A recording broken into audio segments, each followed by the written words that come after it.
আমরা আমাদের ইস্তেহারে বলেছিলাম ঢাকা বিশ্ববিদ্যালয়কে আমরা একটি পূর্ণাঙ্গ একাডেমিক ইনস্টিটিউট বানাতে চাই।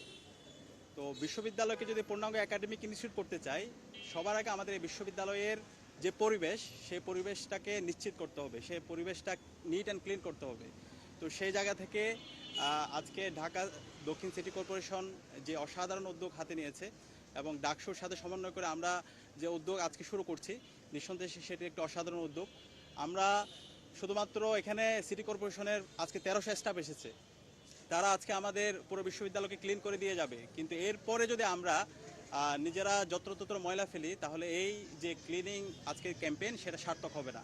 এটা তখনই সার্থক হবে যখন আমরা আমাদের নিজেদের মধ্যে অ্যাওয়ারনেস তৈরি হবে, আমাদের নিজেদের সিভিক এডুকেশনটা আমরা সঠিকভাবে আমরা প্রয়োগ করতে পারবো।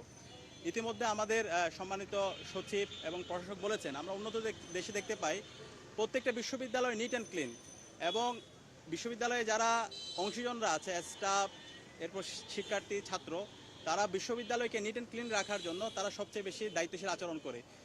যে কোনো ময়লা ডাস্টবিনে ফেলা, নিজেদের করিডোর পরিষ্কার রাখা, নিজেদের রুমগুলো পরিষ্কার রাখা, সেই ক্লিননেসের একটা প্রতিযোগিতা আমরা দেখতে পাই।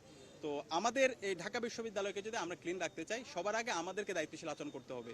তো সেই জায়গা থেকে আমরা সবাইকে অনুরোধ করবো, বিশ্ববিদ্যালয় শিক্ষার্থীদেরকে আমরা নিজেদের সেলফ অ্যাওয়ারনেস যেই বিষয়টা আছে সেটা যেন আমরা নিজেরা ধারণ করি, এবং একই সাথে আমাদের যে উদ্যোগ, সে উদ্যোগটা আমাদের জারি থাকবে। আজকের আমাদের যে ক্লিন অ্যান্ড গ্রিন যে ক্যাম্প শুরু হচ্ছে, সে ক্যাম্প সার্থক করার জন্য ইতিমধ্যে আমরা আমাদের 18টা হলে 18টা ইউনিট করেছি। এর বাইরে বিশ্ববিদ্যালয়ে আমাদের ফ্যাকাল্টি এবং আমাদের বিভিন্ন যে প্রাঙ্গণগুলো আছে সেগুলো ক্লিন করার জন্য আমাদের অনেকগুলো টিম ভাগ করা হয়েছে। আমরা আশা করছি একদম শেষ পর্যন্ত আমরা সবাই একসাথে কাজ করব, এবং এর মাধ্যমে আমাদের পুরো বিশ্ববিদ্যালয় ক্লিন অ্যান্ড গ্রিন ক্যাম্পাসের মাধ্যমে আমরা সারা বাংলাদেশে চমৎকার একটি বার্তা দেবো।